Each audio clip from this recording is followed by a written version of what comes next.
আৰু সেই কাৰণে নগৰ পৰিচালনা কৰাৰ নগৰবিলাক ভালদৰে গভৰ্ণ কৰাৰ এটা বিশেষ আমাৰ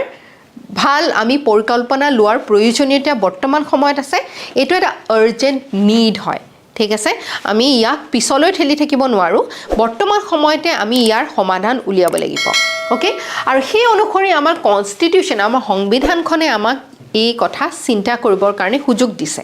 74th এমেন্ডমেন্ট পঢ়াৰ পিছত আমাৰ লোকেল অথৰিটিজ বিলাক ইমপ্ৰুভ কৰাৰ কাৰণে বা ইয়াক সাংবিধানিক কিছুমান অধিকাৰ দিয়াৰ কাৰণে 73rd আৰু 74th এমেন্ডমেন্ট আহিলে কেতিয়া আহিলে কোনটো চনত আহিলে 1992ত এমেন্ডমেন্ট কৰা হ'ল 1993ত ইয়াক কাৰ্যকৰী কৰা হ'ল ঠিক আছে সো এটা তৃণমূল পৰ্যায়ত আমাৰ পঞ্চায়ত আৰু নগৰবিলাক আমি সবল কৰিবৰ কাৰণে আমাৰ ডেমক্ৰেসিটো ডিসেন্ট্ৰেলাইজ কৰিবৰ কাৰণে বিকেন্দ্ৰীকৰণ কৰিবৰ কাৰণে হয়নে এই কামটো কৰা হ'ল আৰু আমাৰ বৰ্তমান সময়ত পঞ্চায়ত এটা পঞ্চায়ত ইলেকশনো আহি আছে 2025ত হয়নে সো এনাউন্স কৰিলে সো আপোনালোকে এই গোটে মেচিনাৰীটো সম্ভালিব লাগিব কাইলে গৈ পেলাই ঠিক আছে সো এই 74th এমেন্ডমেন্ট কনষ্টিটিউচনাল এমেন্ডমেন্ট যেটো 1992ত আহিলে আৰু কাৰ্যকৰী কোনটো চনত হ'ল 1993ত ই আমাৰ